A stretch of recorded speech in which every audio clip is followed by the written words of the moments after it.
سورہ فرقان اتلسم سپارہ آیت نمبر 15 مخی ایتونو کی اللہ تعالی دا آخرت یر ذکر کڑا نوز پدی ایتونو کی زیر ورکی منن کو تا و تابدار ہوتا داغنا فرمانو داغی دا عذاب مشفق حالات ذکر کڑیو نوز داغ مومنانو داغ تابدارو داغی دا زیر مشفق حالات اغا ذکر کئی اول وی اذالک خیر ام جنت الخلد اللتی وعد المتقون آیتا اور غور دے یا جنت تا ہمیشگیری آغا چی وعده کڑیشوی دا پریزگارانو سرا دا خوار چاہتا پتر چی اور دا غور نده و جنت چین آغا غور دے و بیا جنت تا ہمیشگیری و خامخا غور دے و چی اللہ تعالی ورطا پا دے طریقے بانی خبر کئی نو دا اصل کی دیل زورن ورکی دیل زورن ورکی چی تاسو آغا کارون کوئی چی آغا ذریعہ دا جہنم گرزی او دا عذاب گرزی نوران شی آغا کارون پرید آغاو که چی دا ہمیشگیری جنت پر تملوشی الخلد اللتی چی دا ہمیشگیری دی وعد المتقون وعده کڑیشوی دا پرہیزگارو سرا کانت لهم جزاء و مصیرا دے دا دی دا پارا بدلا و زید ورتگ پورا بدلره چې څومره عمل کړی دی بلکې دا عمل نه به ورته زیاته ملاویږي یو په لس چنده ورکوي یو په سل باندې ورکوي بلکې یو په 200 باندې ورکوي او والله یضاعف لمن یشاء الله دو چندی او زیاتی چاته چې خوښ شي اخلاص پورې کار دی چې انسان کې اخلاص او عاجزي څومره ده چې څومره پکې اخلاص او عاجزي زیاته وه د ریاکارین آغا پاکو دومره بچینو د ثواب آغا زیاتی او دومره به د مرتبه آغا اوچتی کانت لهم جزاء و مصیرا لهم فیها ما یشاؤون د دې لپاره او پدې کې آغا چې دی غواړي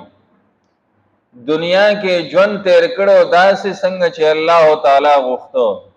وچه اللہ چه تسوی آغا شانتی با جون تیرو مو آغا شانتی با کوما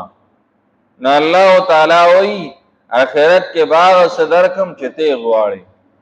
چه جنت کے سی ذہن ترازی آغا بولا اللہ تعالی فراہم کئی زمیدار بوئی چه کاش دا سزمکوی او آغا میڑو لی او پاگئی که می غنم کرلی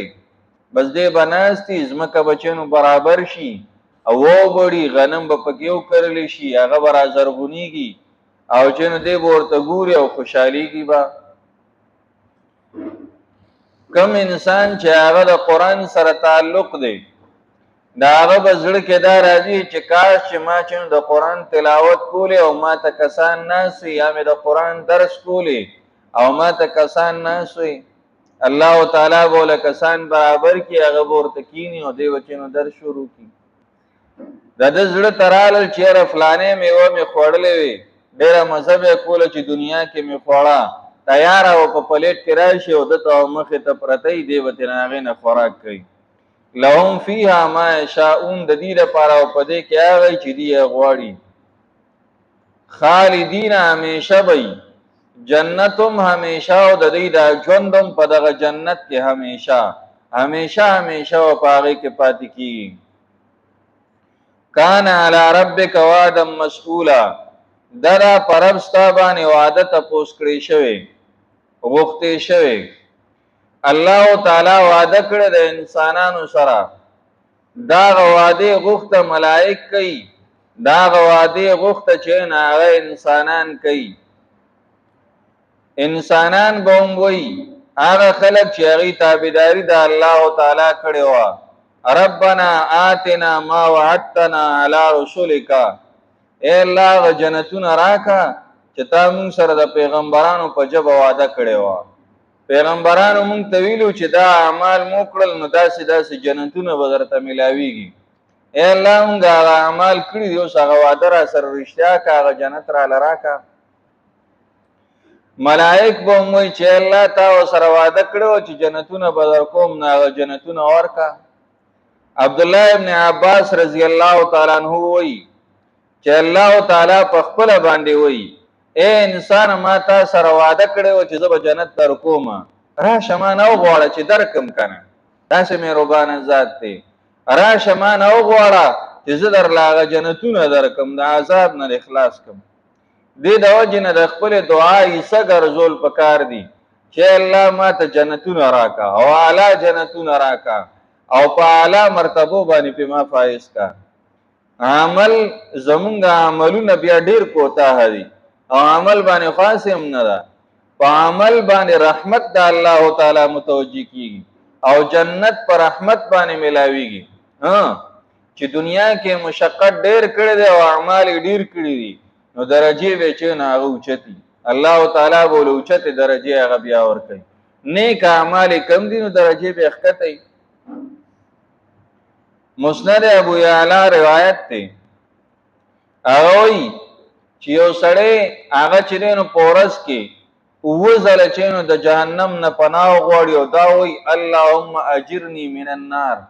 اللهم اجرني من النار، ای الله ماله د اور نه پناه راکه. اووه ځله چې نو دا وایي جهنم په خپله وایي الله تعالی ته چې الله دا سړی زما نه پناه غواړي دې زما نه خلاص که زما نه بچ که. او وایي چې څوک اووه پیرې چې هغه جنت غواړي په ورځ کې نو الله تعالی به د جنت په خپله وایي چې الله دې ما غواړي نو ما دله ورکه، ما چې نه هغه دله ورکه. دې د وجې نه علما کرام وایي چې د سهار د فرض مونځ نه وروسته د ماښام د فرض مونځ نه وروسته اووه ځله اللهم اجرني من النار وایه چې شروع د ورځې دی هم چې نه هغه په پنایې د اور وشي او شروع د شپې دی هم په پنایې د اور وشي چې الله تعالی دې د جهنم د اور نه بچ کړي. خو دې سره دا یاد وساته صرف دا نه ده چې صرف دعاګانې کوه چې الله ما د جهنم د اور نه وساته، دا به کې ورسره به خپل انتهایی کوشش هم کوي چې د ګناهونو نه ځان وساتي. دا نه چې په ګناهونو کې وربوغ کې او چې نه هغه ګناهونه کې هغې نه په شا کېږي نه، او دی خوا چې نه هغه دعاګانې غواړي چې ما د جهنم د اور نه بچ کا، نو دا خو به د طوطي هغه کار شي. طوطي ته مالک ویلي چې د زمیندار پټي ته لاړ نه شي کني جال به درته خور کړي او په هغې کې به ګیر شي. هغه خبر هغه یاده کړې وه، تللی و د مالک د کور نه الوتی و او د زمیندار پټي ته تللی و، هلته ورته هغه د هغه په جال کې نښتې دی، خپې یې په هغې کې نښتې دي الوتی نه شي. او هماغه خبره کوي چې طوطي ګورې چې د زمیندار پټي ته لاړ نه شي جال به یې ته خور کړي او په هغې کې به ګیر شي. نو په هغې کې ګیر دی او په خوله باندې دغه خبره ده. دا ولې؟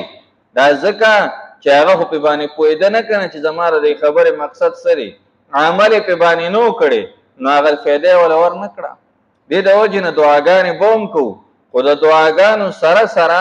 د ګناهونو نه ځان ساتل او نیک اعمال کول، خصوصا د ګناهونو نه ډېر ځان ساتل. نیک اعمال کم هم وي جنت به ملو شي، خو چې ګناهونه چې نه هغه ډېر وي بیا ملاوېدل ګران دي. الله تعالی دې موږ وساتي. قل وایه ورته اذلک خیر، آیا دا اور غوره دی ام جنت الخلد التي، یا جنت د همیشګرۍ هغه وعد المتقون چې وعده کړی شوی د پرهیزګارو سره، کانت لهم دې دا د دې دپاره جزان بدله و مصیره او ځای د ورتګ، لهم د دې دپاره فیها په دې کې ما یشاءون هغه چې دی یې غواړي، خالدین همیشه وی په دې کې، کان علی ربک دې پر رب ستا باندې وعده مسئوله وعده تپوس کړی شوی.